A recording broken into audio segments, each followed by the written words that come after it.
बिस्मिल्लाहिर्रहमानिर्रहीम। अस्सलाम वालेकुम। आप देख रहे हैं हलाल फूड्स यूट्यूब चैनल। आज मैं आपके साथ क्विक इंस्टेंट और टेस्टी से स्नैक्स की रेसिपी शेयर कर रही हूँ। बहुत यमी बनते हैं और बहुत ही क्रिस्पी होते हैं। अगर अफ्तारी में कम टाइम रह गया और जल्दी से कुछ चटपटा बनाना है तो इस रेसिपी को ज़रूर ट्राई कीजिएगा। रेसिपी बनाना हम शुरू करते हैं। सबसे पहले 2 अदद मैंने बैंगन लिए हैं। आप कोई से भी बैंगन ले सकते हैं, लंबे ले लें या गोल ले लें, जो भी आपको पसंद हो। बैंगन का छिलका जो है ये हमने उतार लेना है। इस तरह से हमें पता चल जाएगा कि नीचे से बैंगन ख़राब तो नहीं है, यानी इसमें कीड़ा वगैरह तो नहीं लगा हुआ है।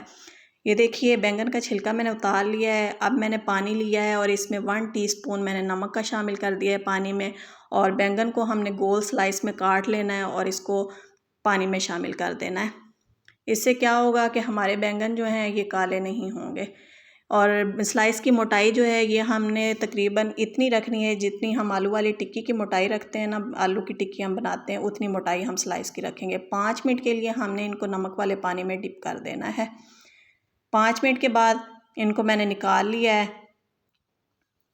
और ये मैंने नोज़ल लिया है, जो हम पाइपिंग बैग के आगे नोज़ल लगाते हैं ना, उससे मैं इनकी शेप बनाऊंगी। अगर आपके पास इस तरह की नोज़ल नहीं है तो आप कोई छोटे साइज़ का ढक्कन ले लीजिएगा। इस तरह से हमने सेंटर से रखना है नोज़ल को और इसको कट कर देना है। इससे इनके ऊपर जो है ये डोनट वाली शेप आ जाएगी। बच्चों को भी बहुत पसंद आएंगे और थोड़े से स्टाइलिश लगेंगे हमारे ये स्नैक्स जो हैं। अब इसके अंदर से ये जो छोटा पीस बैंगन का बच रहा है इसको भी हम ज़ाया नहीं करेंगे। इसको हम जब पकौड़े बनाने लगेंगे तो उसमें ऐड कर देंगे। अगर आप पकौड़े नहीं बना रहे हैं तो कोई भी वेजिटेबल आप पका रहे हैं, सब्ज़ी सालन वाली, तो उसमें इसको ऐड कर दीजिएगा। ये देखिए सारे बैंगन मैंने काट लिए हैं।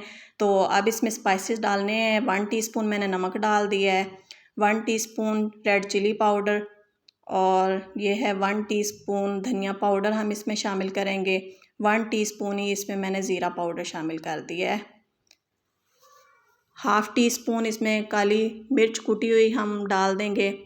और स्पाइसी बनाने के लिए इसमें 2 चम्मच मैं चिली सॉस के ऐड कर रही हूँ। अगर आपके पास चिली सॉस नहीं है तो इसको आप स्किप कर सकते हैं। 1 खाने वाला चम्मच इसमें मैंने मैदा शामिल कर दिया है और 1 अंडा इसमें डाल देंगे।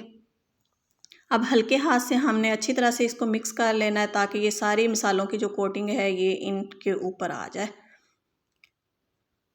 बहुत ही चटपटे और क्रिस्पी से ये स्नैक्स बनते हैं और बहुत जल्दी बन जाते हैं। अब मैंने ब्रेड क्रम्स लिए हैं और इसमें अच्छी तरह से हमने इनको कोट कर लेना है। पहले अच्छी तरह से हम इन सब के ऊपर ब्रेड क्रम्स को कोट कर लेंगे और एक प्लेट में रखते जाएंगे। फिर इस तरह से हमें फ्राई करने में आसानी होगी। अब मैंने ऑयल को गरम कर लिया। ऑयल को अच्छी तरह से हमने गरम करना है और एक बार में जितने पैन में शामिल होंगे उतने हम इसमें डाल देंगे। फ्लेम हमने हाई रखना है। हाई फ्लेम पे ये क्रिस्पी बनेंगे। अगर फ्लेम लो हुआ तो ये थोड़े से नरम हो जाएंगे। बहुत जल्दी ये क्रिस्पी हो जाएंगे तो फिर हम इनको निकाल लेंगे। ये देखिए कितने क्रिस्पी और यमी लग रहे हैं, बहुत ही चटपटे बने हैं। तो आप इस रेसिपी को ज़रूर ट्राई कीजिएगा। इसको हम ग्रीन चटनी के साथ, केचप के साथ या सिंपल दही के साथ भी आप इनको सर्व कर सकते हैं। रेसिपी अच्छी लगे तो वीडियो को लाइक और शेयर करें, चैनल को सब्सक्राइब करें और एक अच्छा सा कमेंट करके बताएं कि आपको ये इंस्टेंट स्नैक्स की रेसिपी कैसी लगी। मिलते हैं नेक्स्ट वीडियो में, जब तक के लिए अल्लाह हाफिज़।